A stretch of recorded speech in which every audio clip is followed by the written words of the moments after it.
Start.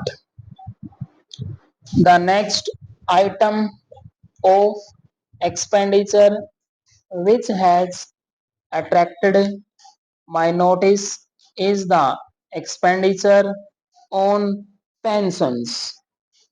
As much as 100 crores of rupees have been allotted for payment of pensions and other relief.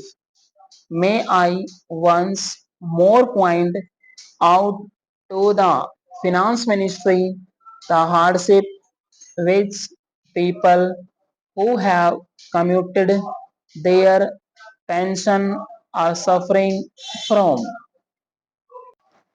Some of the people who have commuted their pension have had the misfortune to live up to 70 to 80 years and have paid their commuted portion twice, and still this government exacts these payments from these commuted pensioners. I think the time has come when the finance ministry should look sympathetically at the lot of the commuted pensioners and restore the original pension at least 5 to 6 years after they have paid up the full commuted amount. Then I come to that white elephant in our government, namely the planning commission, which costs us rupees 10 crores. On a former occasion, when I made the remark that our planning commission is the costliest in the world, the Minister of State for Finance said that the French Planning Commission was as large, if not larger, and it was as costly as our planning commission. I challenged him to produce the figures. He said he had not the figures. I made some personal inquiries of the French embassy in Delhi, and they tell me that there is no special staff for the French Planning Commission, that the staff that try to implement the suggestions of the French Planning Commission are distributed over several ordinary ministries so that no special cost is incurred on the staff of the Planning Commission. Why should we not have a Planning Commission composed of representative experts, honorary experts like the planning commissions of other countries, experts from industry, from labor, from the professions, from the private sector, as well as the public sector, who give competent and useful advice on planning to the government. As at present constituted, the Planning Commission is composed of people who are pledged to one social philosophy, namely the socialist philosophy, because the Planning Commission and the government plan not for prosperity but for socialism. If the Planning Commission is to plan for prosperity, if the government are to work for economic prosperity, the Planning Commission should be composed of representative experts from interests which are engaged in the promotion of economic growth. Very often we find in the reports of ministries the phrase that the planning commission has allotted so much money to this department or to that ministry.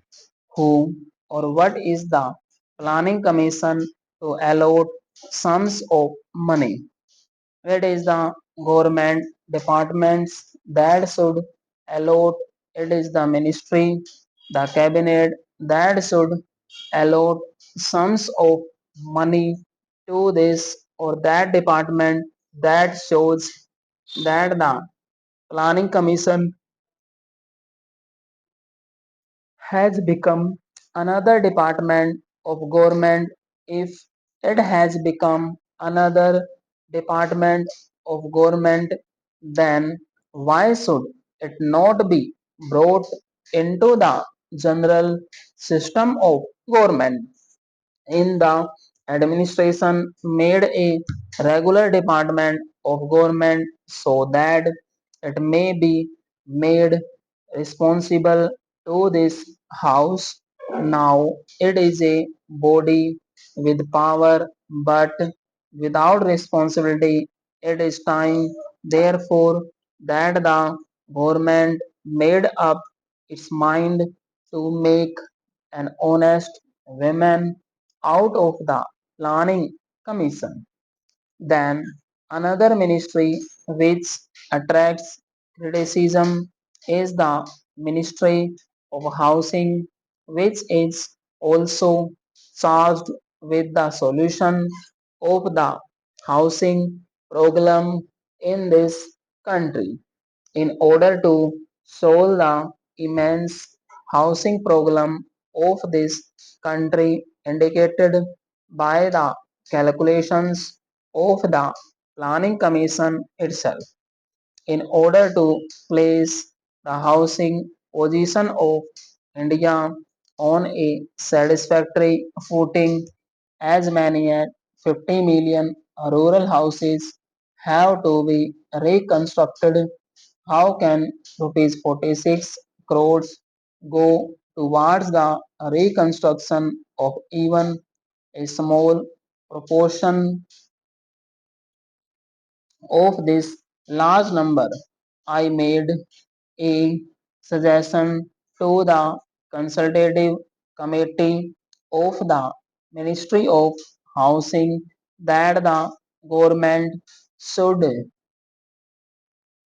consider the question of drafting and introducing into Parliament a housing law imposing housing obligations upon all employers, governmental or private, from the center down to the villages.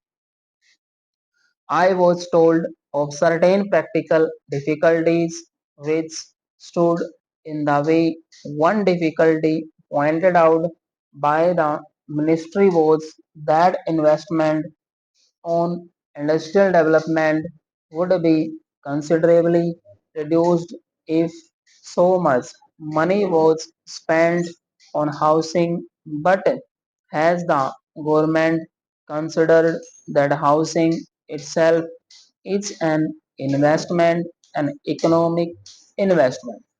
Satisfactory housing would promote the health and strength of the workers, and the competitive capacity of the workers would be increased if decent housing conditions were provided.